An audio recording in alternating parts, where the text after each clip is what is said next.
Hi everyone, welcome to a short how-to video on how I like to install reinforcement in my foam park jets. I've got a little scrap here that I'm going to simulate as a wing, but essentially the same process as if you were putting it in elevons, vertical stabilizers, that sort of thing, it applies.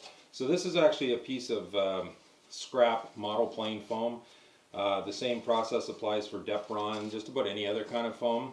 You do have to be a little bit more careful if you're doing it with Dollar Tree foam or Adams Ready board. If you're going to leave the paper on the foam, you don't want to cut too deep and gouge, rip the paper open on the other side. So you can see this model plane foam here is obviously it's pretty flexible.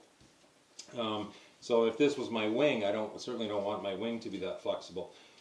So for this first part, I'm just going to show you essentially, I've marked a big line there, sort of where the center of my wing would be. For wings, it's probably a bit more important to make sure that your reinforcement gets centered. For elevons, vertical stabilizers, any other part of the plane you want to reinforce, you can just kind of eyeball it. So I'm going to use a bamboo skewer. This is you get these for they're a dime, or I think 100 for like $1 at my favorite local hobby shop, the dollar store. And I've just roughly measured that too, just with a mark, just to help me align it. The same would apply for carbon. What I like to use for carbon is I actually just use one of these silver markers. I guess that probably is pretty self-explanatory because black on black wouldn't show up too well, but the silver works well. Now for bamboo, for reinforcement, sort of for this is actually a 10-inch piece, sort of for about 10 inches or less. Bamboo actually works really, really well in place of carbon, saves you a lot of money. It tends to, as the glue is drying, the epoxy is hardening, it sort of absorbs it a little bit, so it ends up being a lot stronger than it is just sort of in its raw state here. Okay, so before you get ready to get the foam ready, or before you get the foam ready for installing the reinforcement, there's some basic tools you'll want to have. A pen, just to mark some things. A metal straight edge. This is a 12-inch metal ruler. For wings, and longer, I've got this. This is a meter-long metal straight edge. So if you're fairly new to building with foam or building foam park jets, you'll probably eventually want to get yourself a long straight edge like this one. Probably a yardstick, or because I'm in Canada, that's actually a meter stick. All right, so what we're going to do first of all is sort of mark where our reinforcement's going to be. So I'm just going to sort of place it like that, and then I'm just going to take a pen, and I'll just sort of turn it here hopefully so you can see a little better. Just take a pen and just sort of roughly mark where the ends of my skewer are. So now I've got, it might be tough to see, I've just got like a little mark there. So then what I do is I use that as a guideline.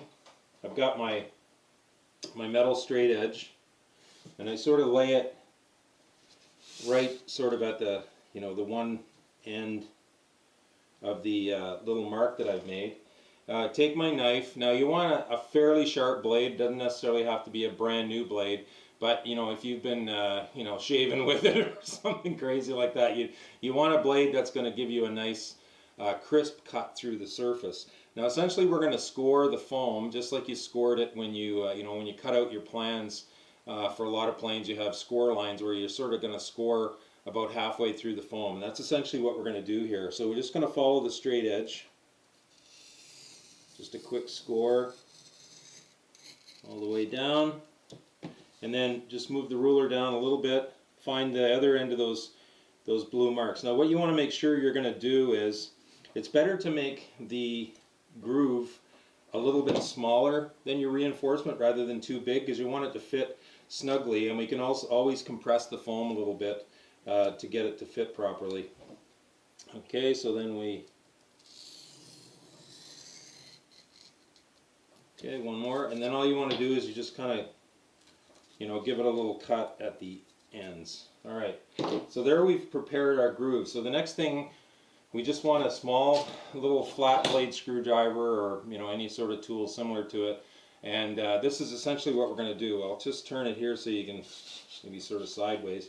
So you just sort of take the screwdriver, push it down a little bit, and then you just kind of pull it towards you. So essentially we're just plucking that little bit of foam out. Okay, so I'll just whip right along. You're probably thinking yourself, I'm not doing like a 27-inch wing or something. So this is something that, if you're brand new to building, what I would encourage you to do is take a scrap piece of foam and sort of practice this technique, because you don't want to dig all the way down through your foam, because like I mentioned, we're going to compress it a little bit. Okay, so there we go. So we've got these little curly cues. You can see it's pretty rough where it's been plucked out of the foam. So we're just going to get those out of the way. All right, now what I like to do is I take my skewer and just gently, or my reinforcement, and I just sort of gently run it one way like that, and then sort of back the other way. All we're doing there is we're just kind of compressing that foam a little bit where it's really rough, where we plucked out the foam. And then always, like you always do with your planes, dry fit it first. So just kind of push it down in there. So mine's not too bad. It's actually fitting fairly snug. Okay, so then we're just gonna pop it out. So there we go. That's as simple as it is. So like I said, this step here is it's maybe a little bit tricky. So what I would encourage you to do is gather up all these tools, little screwdriver, knife, straight edge, and just sort of practice that on some scrap foam, with a bamboo skewer, or scrap piece of your carbon or whatever. And then once you've made your first one, the rest of them become pretty easy. Again, always take a little bit less out maybe than you think, because you can always compress the foam afterwards. All right, so the next step is how are we going to glue this into the foam. Now personally, I like to use 5-minute epoxy, and I actually buy this stuff again from the dollar store. And why I've started using this is that I used to buy the big sort of 4-ounce bottles of 5-minute epoxy. You get 1 bottle of hardener and 1 bottle of resin. And what was happening, I was paying like 15, 16 bucks for those at the, whoops, got some batteries charging to go flying tomorrow. So what was happening is that stuff was actually hardening in the bottle, or getting really, really tough to work with.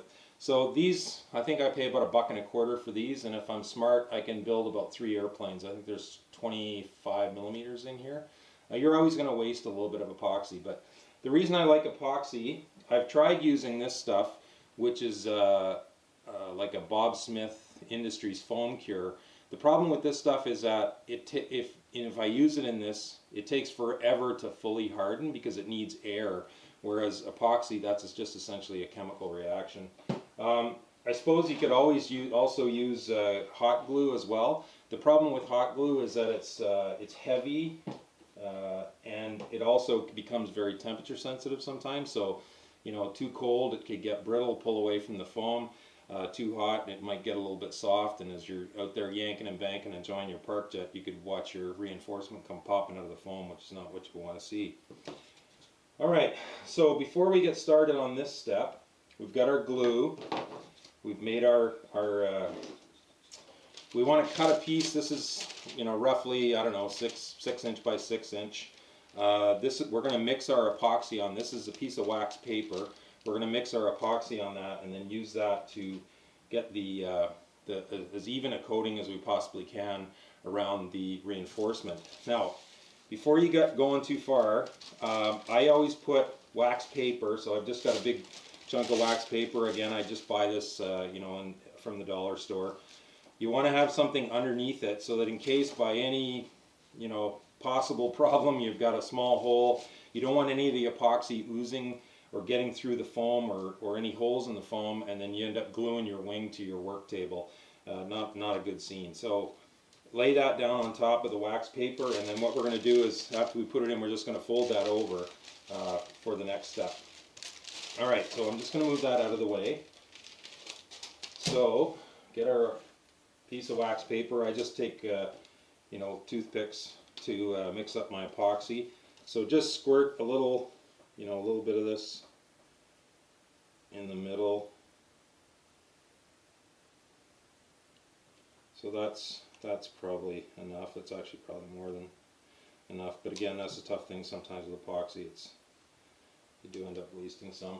All right, so we'll just take our toothpick and give it a good stir. Get the two components of the epoxy nicely mixed.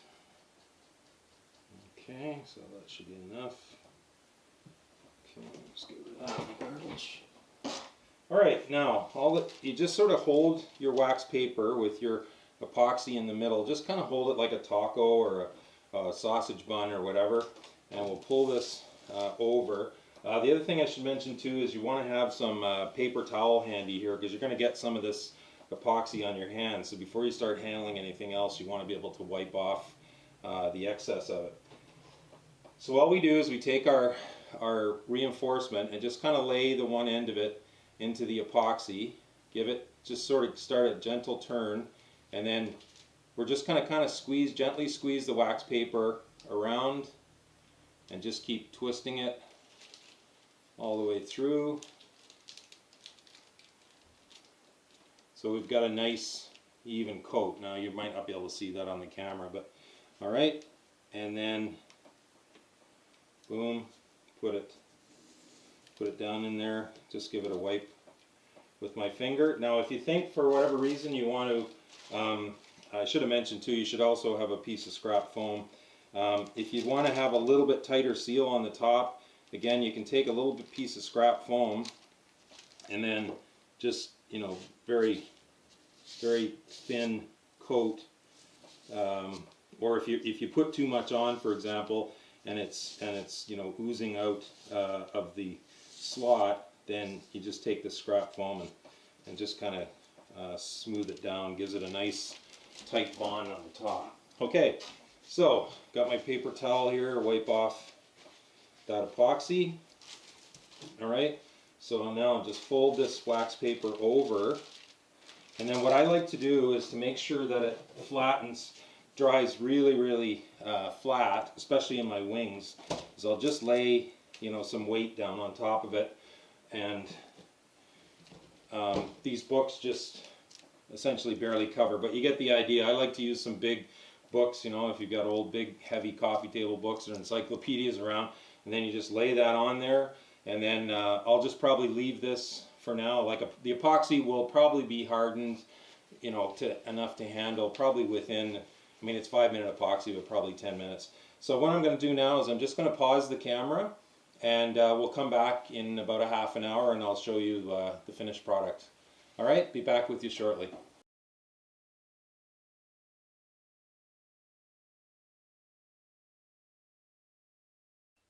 Hi everyone, back with you. About 30 minutes have elapsed now, so just gonna take our wing out from underneath the wax paper here.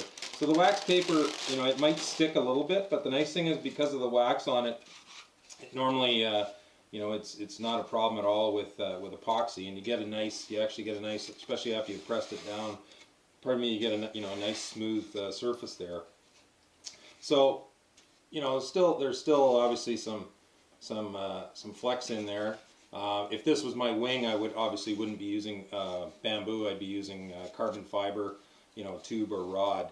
But you know, for the purposes of this video, hopefully that's been helpful. I know it's you know, when I first started building park jets, that was a bit of a daunting thing about how to put reinforcement in a park jet wing. And again, doesn't necessarily have to be the wing, any other part of your plane, your elevons, vertical stabilizers, you know, especially if you're using a really flexible foam that's a bit more flexible.